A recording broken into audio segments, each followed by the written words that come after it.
4 sociétés coopératives membres des organisations de producteurs forestiers agricoles, OPFA, ont bouclé ce jeudi 4 séries de formations qui ont lieu les 21 et 22 octobre dans la préfecture de Wawa pour le compte des OPFA Esseboué et Edigbo Ekele du canton de Kessibo, les 27 et 28 octobre pour le compte des OPFA Wawonyo de Kouma-Poti de la préfecture de Kloto, l'Olonyo de Kebo-Dalave dans la préfecture d'Agou. Comme pour la première étape dans le Wawa, ici à Kouma et Agou, il s'agit de former ses producteurs sur les techniques de production de plants, la production de compost à base des cabosses de cacao et café, l'agroforesterie et la mise en place de sites de pépinières. Initié par la Fédération des unions des sociétés de producteurs de café cacao du Togo FIPROCAT, dans le cadre de la deuxième phase du mécanisme forêt et paysan, ces formations ont reçu l'appui financier de l'Organisation des Nations Unies pour l'alimentation et l'agriculture FAO.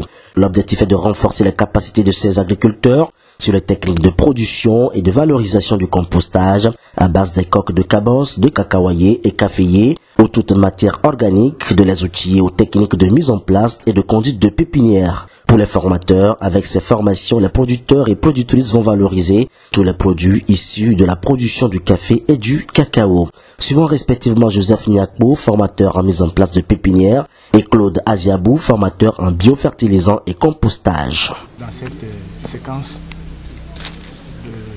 de mise en place de pépinière, ce matin, nous sommes arrivés sur le site, effectivement, et nous avons commencé par arranger le terrain, chercher les terreaux, commencer par empoter.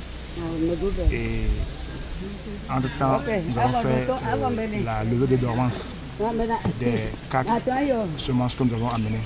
Le Samania Saman, l'Albizia stipulata et l'Albizia Lebec, en plus d'une essence forestière qui est le Terminalia superba, communément appelé fraqué. Entre-temps, nous avions fait la levée de dormance de ces semences. Tout à l'heure, nous allons les prégermer, les mettre sur le germoir et espérons que 10 à 12 jours que les premières pousses sortent de terre. Et il faut attendre jusqu'à 3 mois pour que les jeunes plats soient prêts pour les amener dans les champs de café, puisque nous sommes ici dans la zone de café à Kouma-Poti. Et nous espérons que les plants que nous produisons aujourd'hui ici seront effectivement mis en terre. Parce qu'une chose est de produire les plants et une autre est de les mettre en terre. Et nous voulons à terme que la population adopte l'agroforesterie par les arts fertilitaires que nous faisons pour que nous puissions cultiver les mêmes espaces, les mêmes sols, année après année, sans mettre de l'engrais chimique.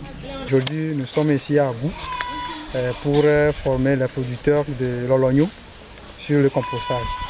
Donc ici, nous avons fait le compost à base de coques de cabosse, de cacao. Le compost que nous avons réalisé ici aujourd'hui, ça contient beaucoup d'éléments. L'élément que nous avons utilisé les cendres, nous avons utilisé les fientes de poule, nous avons utilisé les feuilles de gris communément appelées bodouti ou bien zangera yovo. Et nous avons utilisé aussi de l'eau, des coques de cabosse, qui est la base même du compost. Et sur ce, nous avons fait deux types de compost. Nous avons fait le compost en tas et le compost en fosse. Et le compost en fosse se fait dans le trou et le compost en tas se fait sur la surface. Le compostage, ça dépend de la matière qu'on utilise pour le faire. Donc ici nous utilisons les coques de cabosse. Et avec le compostage de coques de cabosse, ça dure 3 mois à 3 mois et demi. Et ça dépend de la manipulation et de la vérification de la température et de l'eau qu'il y a dedans. Donc si ça respecte les bonnes normes, ça fait 3 mois. Et aussi, pour le faire, on fait le retournement. Chaque mois, on fait le retournement pour permettre au compost de respecter les caractéristiques prévues pour le compost à base de coques de cacao. Cette transformation, au-delà de favoriser l'éclosion des entreprises de transformation de produits d'exportation, va permettre à ces sociétés coopératives d'améliorer leurs revenus en diversifiant leurs activités et une plus-value dans la chaîne de commercialisation. Pour Pour les participants, c'est une bonne initiative de la part de la FIPROCAT et ses partenaires. Ce projet leur permet simplement d'améliorer leurs conditions de vie. Écoutons quelques participantes à l'issue des formations.